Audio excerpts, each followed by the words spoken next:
Hello guys, और से फिर से नए वीडियो में आप लोग का स्वागत है। और फिर से नए अपडेट के साथ मैं आप लोगों को साथ आया हूँ वीडियो लेकर।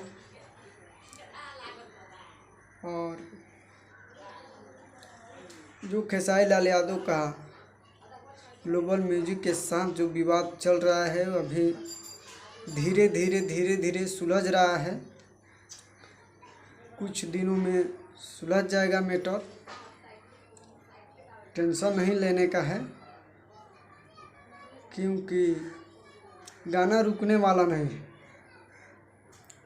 आप लोग जब खेसारी भैया का गाना रिलीज नहीं होता है तो आप लोग इतना दीवाने हो जाते हैं कि हम क्या बताएं, आप लोग खुद ही समझ सकते हैं। और टेंशन लेने का नहीं है, बहुत जल्द अखिलेश भैया लाइव आए थे और बताए कि बहुत दिनों बाद फिर से खेसारी यादव के साथ में यामिनी सिंह वीडियो में दिखने वाली है। आप लोग बहुत कमेंट न कर रहे थे ये यामिनी सिंह का साथ वीडियो नहीं आ रहा है, तो बहुत ही जल्द अखिलेश कश्यप भैया ने बताए हैं लाइव आकर जो शूटिंग गाने का पूरा हो चुका है, बहुत जल्द रिलीज कर दिया जाएगा।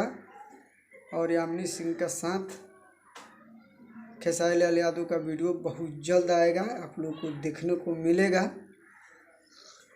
और तब तक हमारे वीडियो पर आप लोग बने रहिए। आप प्लीज़ भाई लोग शेयर कीजिए वीडियो को, आप लोगों से बहुत विनती है ये आप लोग मेरे वीडियो को शेयर कीजिए। आप लोग शेयर कीजिए। फिर से नेक्स्ट वीडियो में मिलते हैं। धन्यवाद।